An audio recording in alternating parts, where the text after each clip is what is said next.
शिरपूर जरी छोटं गाव असलं तरी ही उद्यमींची भूमी आहे आणि इथली मंडळी ही कष्टाळू आहेत, कार्यशील आहेत आणि म्हणूनच या छोट्याशा गावात देखील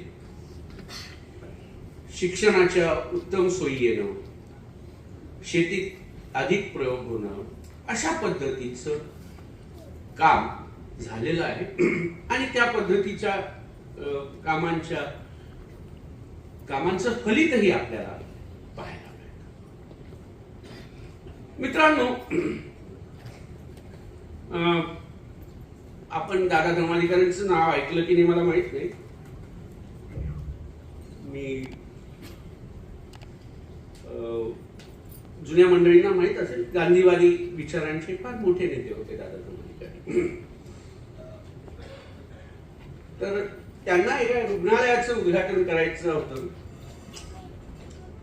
आणि ते असं म्हणाले की रुग्णालयांची संख्या वाढणं आणि न्यायालयांची संख्या वाढणं हे व्यक्तिशः मला थोडंसं विचार करण्यासारखं वाटतं.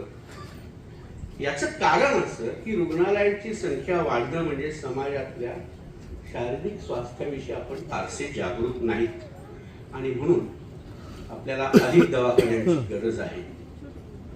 आणि न्यायालयांची संख्या वाढणं म्हणजे आपलं सामाजिक स्वास्थ्य देखील ज्याच्याकडे आपण फार लक्ष देत नाही, कदाचित सलोख्याकडे लक्ष देत नाही, आपापसातल्या आदर प्रेम भावाकडे लक्ष देत नाही आणि म्हणून आपल्याला खटल्यांचा मार्ग स्वीकारावा लागतो आणि म्हणून न्यायालयांची संख्या वाढते असं ते म्हणाले होते. अर्थात तो काळ वेगळा होता. आता न्यायालयांची संख्या वाढते याचं कारण सामाजिक अस्वास्थ्य असं मी म्हणणार नाही. आता त्याच्या एका वेगळ्या पैलूने आपल्याला पाहावं लागेल. त्याकडे वळण्याआधी रुग्णालयांचाही विषय आला म्हणून मी थोडस त्याविषयी बोलेन. आजच संभाजीनगरहून येताना आजच्या वृत्तपत्रातल्या 2 बातम्यांनी माझं लक्ष वेधून घेतलं. खरं तर आपलं संविधान हे सांगतं की प्रत्येक नागरिकाला शिक्षण, आरोग्य या मूलभूत सेवा मिळाल्या पाहिजे. त्या दर्जेदार असल्या पाहिजेत, त्या सामान्य नागरिकांसाठी सहज उपलब्ध असल्या पाहिजेत, नागरिकांना हे उपलब्ध असायला पाहिजे, नागरिकांना तशी अपेक्षा असणं हे चूक नाही आणि तशा पद्धतीची व्यवस्था करणं ही शासनाची जबाबदारी आहे. आजच्या बातमीने मला थोडस वाईट यासाठी वाटलं की 2 बातम्या अशा होत्या. एका बातमीत असा मथळा होता की पैठणच्या रुग्णालयासाठी 100 खाटांचं सुसज्ज असं इस्पितळ उभारलं जाणार आहे. त्यामध्ये वेगवेगळ्या सुविधा असतील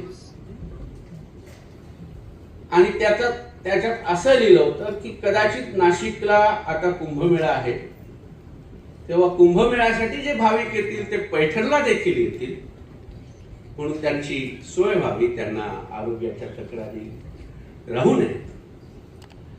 आनंद आहे की आपल्याला जर आपल्या भाविकांचा आपण हा विचार करतो आहोत तर निश्चित चांगली गोष्ट आहे. मुद्दा हा आहे की नागरिकांना, आणि ही बातमी अशी होती की यासाठी नागरिकांची बऱ्याच वर्षांपासूनची मागणी होती.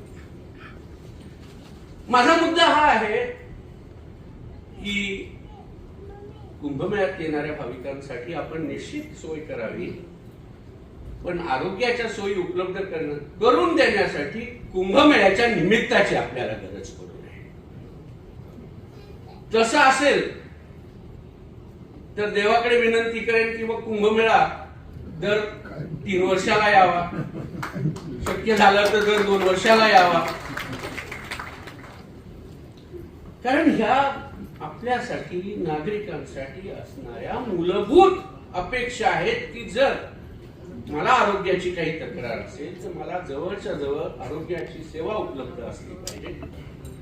दुसरी बातमी अशी होती की औरंगाबादेत संभाजीनगरमध्ये महानगरपालिकेचा विशिष्ट सेवा विभाग मल्टी स्पेशालिटी युनिट हे बंद आहे.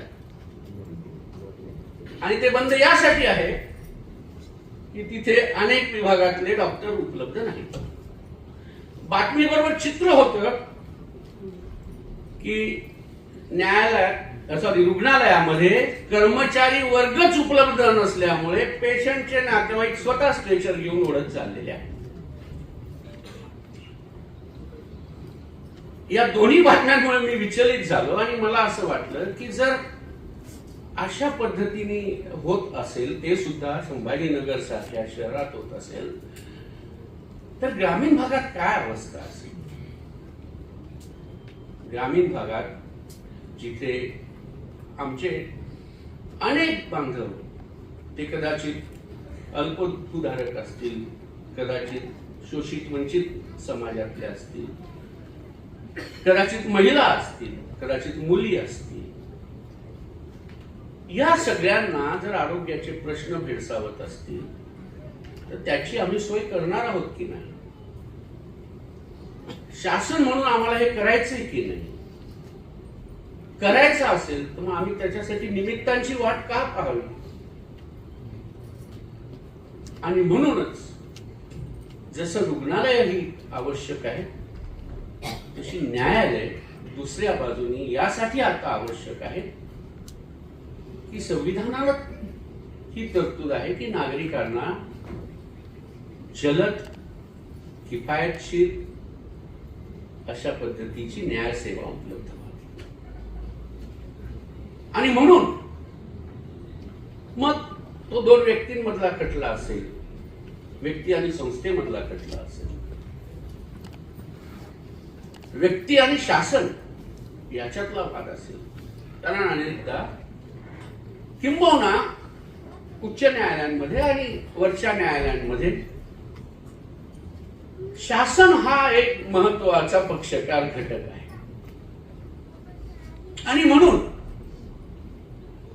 एका बाजूला सामान्य नागरिक ज्याच्याकडे कदाचित पुरेशी आर्थिक क्षमता नसेल, साधनं नसतील, आणि दुसऱ्या बाजूला कदाचित एखादा मोठा बलदंड व्यक्ती असेल, एखादी मोठी संस्था असेल किंवा सर्वशक्तिमान शासन असेल. या विषम लढाईमध्ये जर एखाद्या नागरिकाला आपल्या तक्रारींचं निराकरण करायचं असेल, अन्याय झालाय तर त्याला वाचा फोडायची असेल, तर ही एक व्यवस्था अशी आहे की सुदैवाने अजूनही या देशातल्या नागरिकांचा विश्वास या व्यवस्थेवर टिकून आहे. आणि ही व्यवस्था माझं गाढानं ऐकून घेईल किमान हा विश्वास ही व्यवस्था त्या नागरिकाला देते आहे. आणि म्हणून तो नागरिक या व्यवस्थेकडे येतो. आणि म्हणून आमचं हे कर्तव्य आहे आणि आम्ही यासाठी उत्तरदायित्व स्वीकारायला हवं की या आमच्या सर्व समाज बांधवांना आम्ही अशा पद्धतीची संरचना, अशा पद्धतीची व्यवस्था उपलब्ध करून दिली पाहिजे. आणि म्हणून आम्ही न्यायालयांची ही व्यवस्था निर्माण केली आणि निर्माण करून ती केवळ एक व्यवस्था असून चालणार नाही, तर ती अधिक सक्षम, अधिक सकस, अधिक गतिमान अशी व्यवस्था असली पाहिजे.